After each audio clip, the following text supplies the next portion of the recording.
Hello YouTube, welcome to my channel, Lavender by Nature. Today I'm here with a book brief on The Red Tent by Anita Diamant. I think I'm pronouncing that correctly. If not, forgive me. I actually just finished this book maybe a few minutes ago and decided just to get on and kind of go ahead and record this book brief because I have been battling with this book for over 2 months now. And we'll get into the reason why.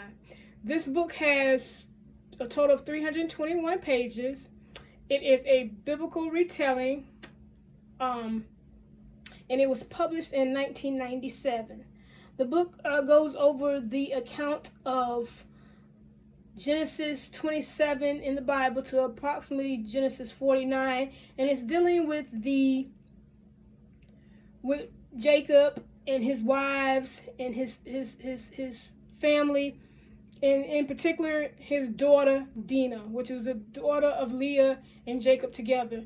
Dinah is the only daughter born to Jacob and his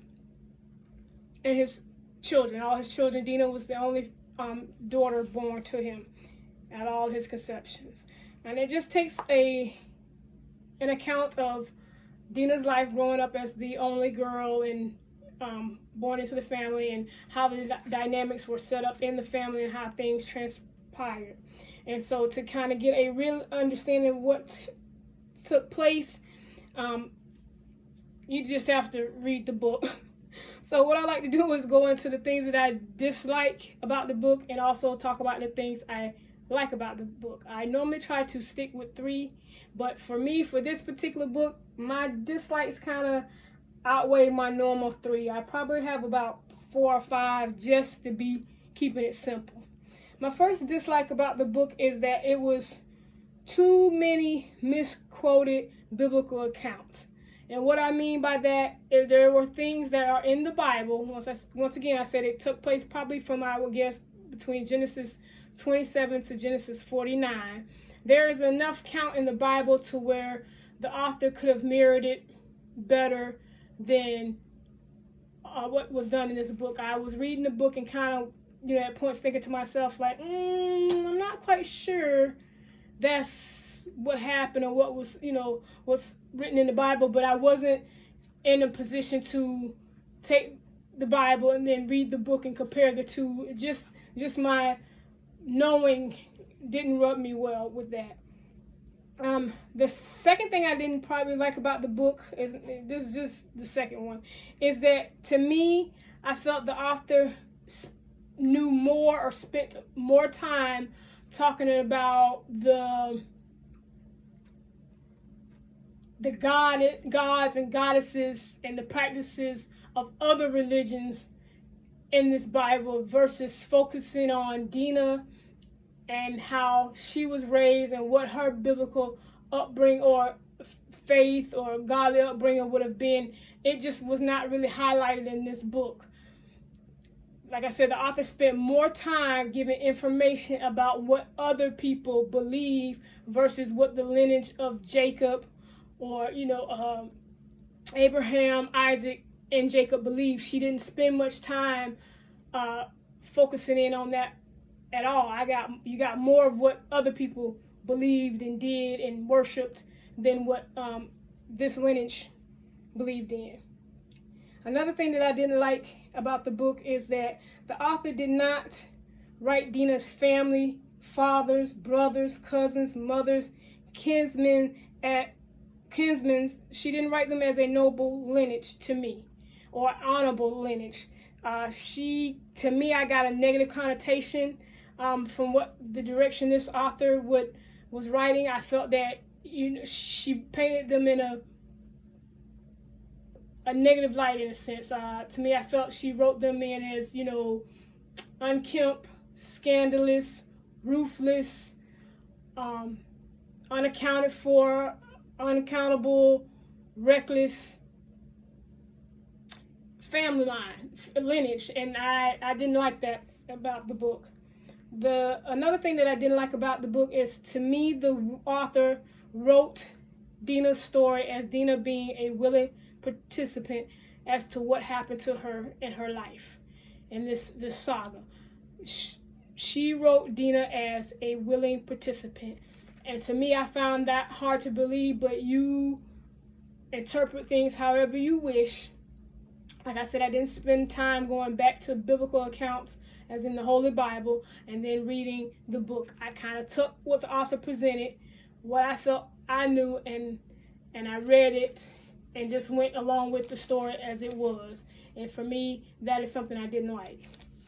Something I did like about the book is that the twist on how she wrote Dina's family, all the sons that Jacob had with his various wives.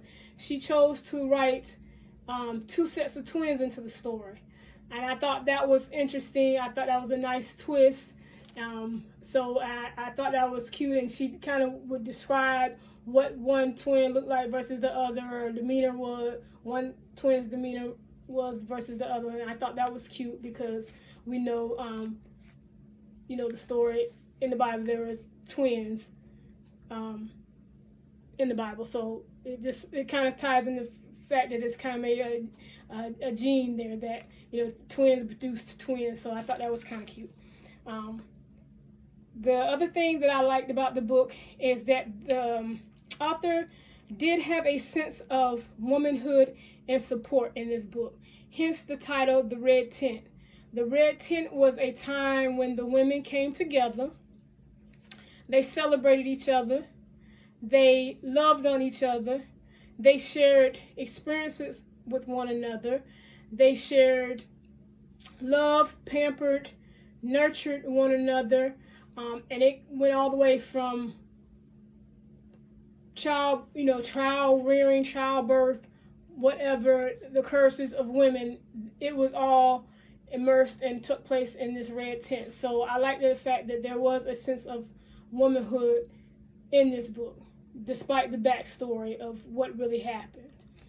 The next thing I like about the book is that what happened in Dina's life, she was able to find a sense of self, a sense of self-sufficiency, a sense of community.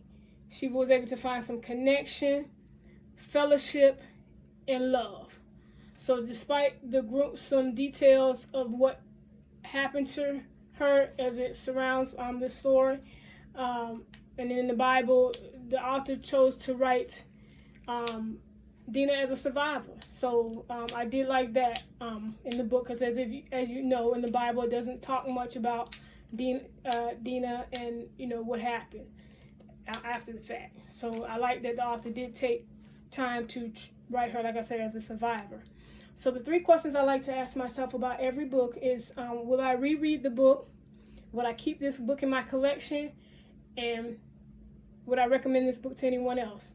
So first and foremost, for me, I would not reread the book, for the simple fact is, like I said earlier, there's too many discrepancies for me in this story. Kind of some things I may have found a little kind of far-reaching for me to actually hold on to it as a point of reference, as a point of endearment, of something that I wanted to re-immerse myself in. I just don't feel like this book does it for me. I honestly didn't even really draw a connection to Dina through the way this book was written. It kind of got lost in translation for me. And I know it was supposed to probably be a tug at a woman's heart, but it just didn't do that for me. So I would not reread this book. Then the next question is, would I keep this book in my collection? No. Will not keep this book in my collection. I'm not saying I'm going to get rid of it tomorrow, but the simple fact of, like I said previously, once again, the author focused a lot on other religions, gods, goddesses, and other spiritual practices versus biblical accounts. So to me, it serves no purpose for me to keep it around. So no, I would not keep this book in my collection. The third thing is, would I recommend this book to someone else? And the answer to that is no as well. And the reason why I wouldn't recommend this book to anyone else is, once again, referencing the Bible, I would not want to confuse somebody from biblical accounts that are in the Bible versus the accounts that took place in this book.